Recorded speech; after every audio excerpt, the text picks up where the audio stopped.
Atualização. Quem está realmente no controle da Venezuela neste momento? Rachel, why don't you start? Thank you, Caroline. The president has been adamant that he is now in charge of Venezuela, but Delcy Rodriguez said the government of Venezuela runs her country, no one else, saying, quote, there's no external agent governing Venezuela. So which one is it? Let me just be very clear. This is the first time that I've addressed Venezuela from the podium since being back and since the historic and incredibly successful military operation, law enforcement operation conducted by our United States military that you all saw and the world witnessed last week. The skill, the might of the United States military and our country under the leadership of this president is on full display to the rest of the world. And let's just set the record straight. There isn't another military in the world who could have pulled off this operation. There is not another president in the world or in our nation's history who had the courage to authorize such a mission. And I think the world has taken notice that America is truly back.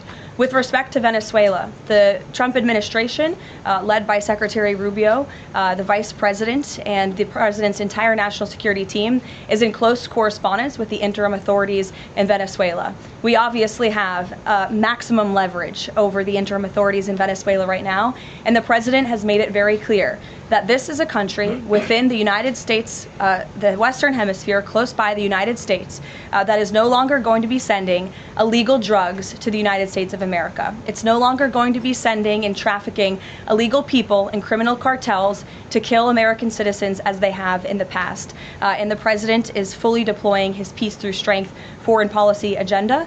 So we're continuing to be in close coordination with the interim authorities, and their decisions are going to continue to be dictated by the United States of America. Just one follow-up, when you talk about that leverage there, has the Venezuelan government fully committed to turning over its oil to the United States indefinitely, and what happens if they do not?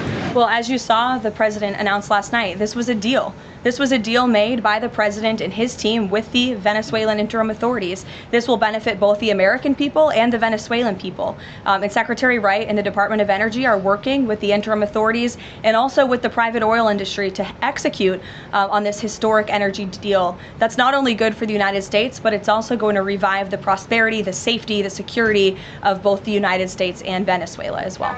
Ed. Following up on the oil part of this, 30 to 50 million barrels of oil, how exactly is that going to work? You're getting it out of Venezuela into the United States? Yes. And then what? That's exactly right. So as you know, Ed, as the president announced last night, this was the sanctioned oil that was basically just sitting in barrels, sitting on ships because of the effective quarantine of the United States of America. And the interim authorities have agreed to release that oil to the United States, so it will be arriving here at home very soon. The United States government has already begun marketing Venezuelan crude oil in the global marketplace for the benefit of the United States, engaged the world's leading commodity marketers, key banks to execute and provide financial support for these crude oil and crude product sales. All proceeds from the sale of Venezuelan crude oil and products will first settle in U.S.-controlled accounts at globally recognized banks to guarantee the legitimacy and integrity of the ultimate distribution of proceeds, and those funds will be dispersed for the benefit of the American people and the Venezuelan people at the discretion of the United States government. It sounds like it requires a lot of private sector engagement and agreement from the oil industry and the banking industry. Do you have that yet? There's a lot of private sector engagement that's happening right now. As you know, Secretary Wright, our energy secretary who's heading up this big project, is in Florida today meeting with some of these oil executives. And as we confirmed earlier, they will also be at the White House later this week. So they are absolutely eager to invest. They're eager about these opportunities. And Secretary Wright is a very well knowledgeable guy when it comes to oil and energy, and he's the perfect man for the job. Another corner of the world. Real quick on Iran.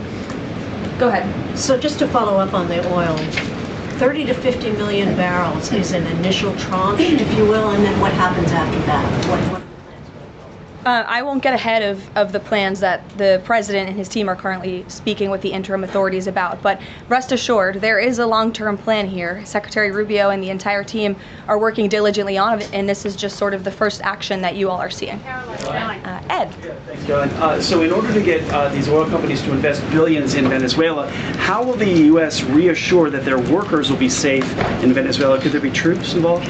At this point in time, as you know, there are no troops on the ground in Venezuela. The president, of course, reserves the right to use the United States military if necessary. It's not something he wants to do. Diplomacy is always the first option, as you saw. He tried that with Nicolas Maduro, but unfortunately, he was an illegitimate dictator and an unserious person. And so President Trump authorized this law enforcement operation, and now Nicolas Maduro is sitting in a prison cell in New York. So certainly the president is going to do what's in the best interests of the American people, and that includes workers from our energy and oil industry as well.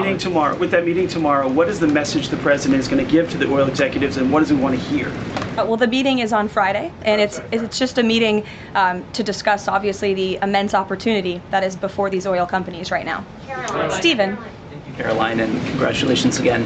Thank you. The New Yorker had a story yesterday on the vice president, and it questioned his, quote, notable absence on Venezuela. And the subheadline asked, was the vice president's exclusion from the operation in Venezuela an expression of his anti-interventionist ideology or political calculation? Would you be able to discuss the vice president's role in Venezuela policy? I did see that report in the New Yorker, and quite frankly, I laughed out loud because it's very clear it's a fake report that's trying to sow distrust and division amongst the president and his team. Let me just be very clear. The vice president has been involved in all policy. He is the right-hand man of the president on all policy matters, including Venezuela policy. He was, of course, read in and deeply involved in this operation from the very beginning. And he was present on the night of the operation via secure communication at a different location as to not damage the operational secrecy of this mission that was so incredibly important to ensure that this mission could be carried out successfully without endangering our troops. Este website pode ajudá-lo a melhorar a sua leitura e compreensão auditiva em inglês. Recorrendo a IA, divide as frases em segmentos curtos e fáceis de entender. Com o leitor, pode ajustar a velocidade, fazer pausa ou recuar para compreender cada frase. O site disponibiliza tradução em 20 idiomas, facilitando a aprendizagem. Basta escrever engnest.com no seu navegador e experimentar.